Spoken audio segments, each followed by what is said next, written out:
All right, on to this story now. So the ANC has won wards in the Northern Cape and in KwaZulu-Natal in the recent by-elections. The party says it now has full control of the Hantam Municipality in the Northern Cape and regained a seat in KwaZulu-Natal's Sweetwaters ward, which was previously lost to the IFP. ANC spokesperson Mahlengi Bhengu-Motsiri joins us now for more. Mahlengi, good evening to you. Thank you so much for joining us. Yes, thank you. I can just imagine what the sense is like in some of these areas, Sweetwater, as well as in that Hantam municipality within the ranks of the African National Congress. Talk to us about that. Well, yes, our structures on the ground are quite a bit. We end the year on an upward trajectory in as far as the successes that we've been scoring with a number of by-elections, including the ones that we've just mentioned in the Northern Cape as well as in KwaZulu-Natal.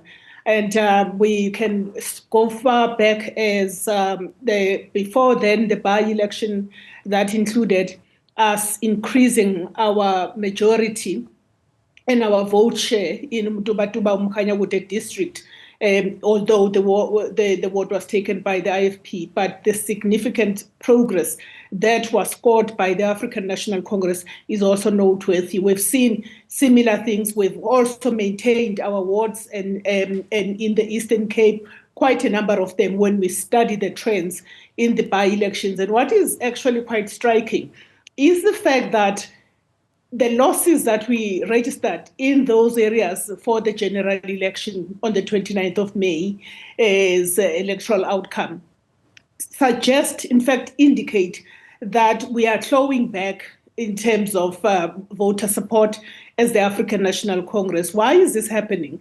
It is happening because our structures on the ground are really working the ground. One of the things that we have emphasized among our structures is to work closely with our people to resolve practical challenges that our people are faced with, is to actually immerse themselves with communities, with clubs, with groups, with faith-based organizations in our communities. And we're starting to see this trickling nearly 7 months after the general election. And so we're quite a bit, but we thank the voters that brought back the ANC, even wards that were previously lost, and the wards that we have taken even from the DA. You've just used that example of the Hantam ward in the Northern Cape in Calvinia.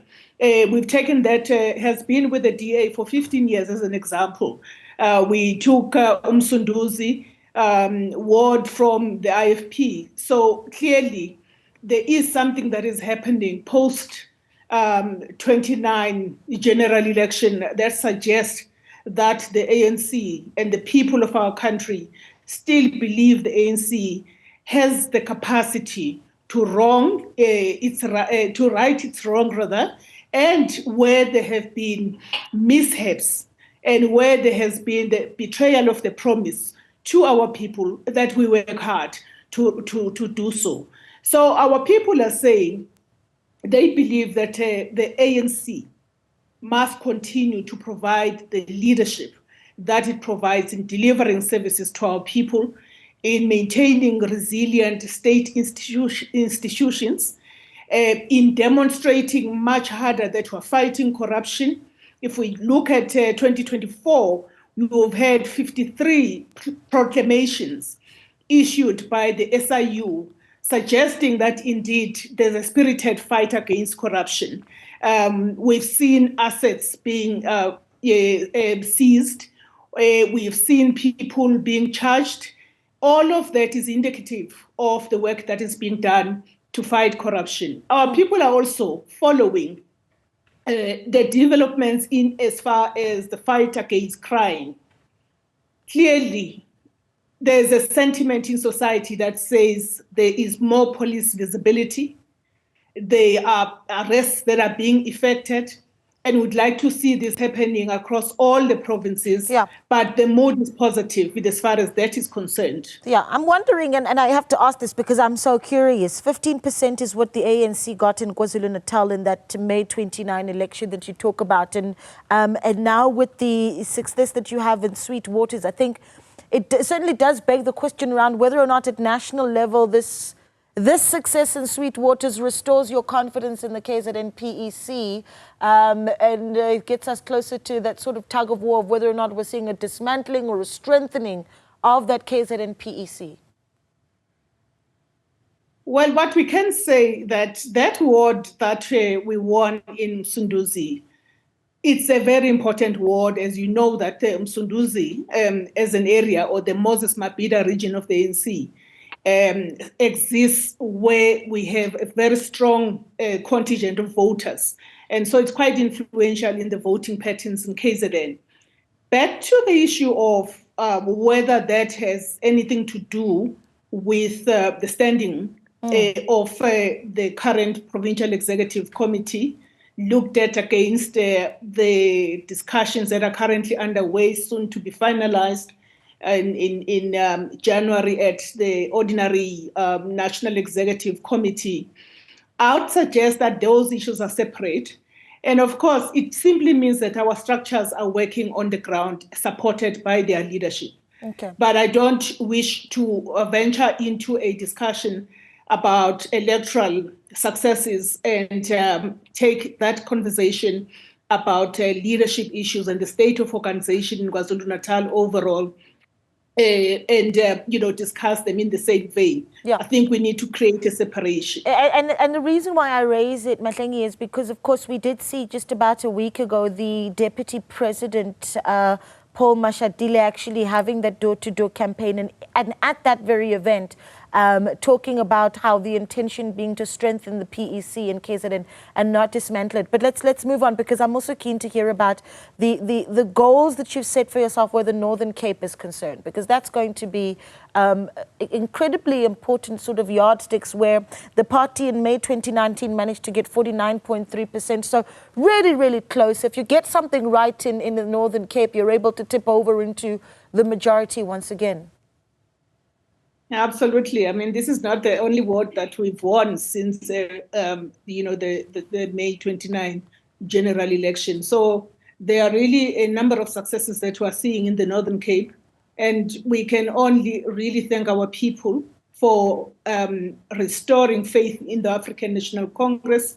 We can only thank our volunteers who work tirelessly, and they've become as resilient as you can possibly imagine following the strategic setback that we suffered on the 29th of May. But our structures on the ground are reorganizing themselves, and they're reorganizing themselves because nationally we have a rebuilding program that is cascading, that is actually involving rebuilding our branches, rebuilding our organizing capacity on the ground, our ability to work with communities. And I think steadily we're seeing the results of the work that is being done. You know that the ANC has the much vaunted organizational renewal project. Yeah. There's been a lot of skeptics about and cynicism about whether this renewal project exists and whether there is practical work and concrete work that is being done in that regard. But clearly, as I was using the example of the fight against corruption, and a number of other things that have got to be done to show that the ANC is renewing itself, and also ridding itself of people that bring the name of the organization into disrepute, renew the ANC and renew society, ensuring that society frowns upon instances where people use the public purse for other things other than what it is meant to do, which is to deliver services to our people. Yeah, of course, I'm going to have to let you go. But quick thing before I do release you is I know that as we get into the festive season, once the year starts, all eyes are then on the ANC for the January 8 statement and celebrations. What are those preparations looking like at this point? Well, I can say that all roads lead to the Western Cape in Khayelitsha for the ANC's birthday, January 8th statement that will be read by the President on behalf of the National Executive Committee. We have our teams on the ground already doing a number of build-up activities. We're going to be with faith-based organizations. We're going to be with young people. We're going to be with academics. We're going to have interactions with our colleagues in the media, a number of build-up activities, including interviews with our leaders, as well as providing the much needed information about what is going to be happening during 2025, that whatever is going to be contained in the January 8 statement, the work related to putting together the January 8 statement has already begun. The research that we conduct of our own is the basis for some of the things that are going to be highlighted in the January 8 statement. And we are looking forward to being in the Western Cape with our people and making sure that when the ANC leaves the Western Cape, we also leave a positive legacy. All right. Thank you so much for speaking to us. We really do appreciate your time this evening. Mahlengi Bhengu-Motsiri, ANC spokesperson, speaking to us this evening.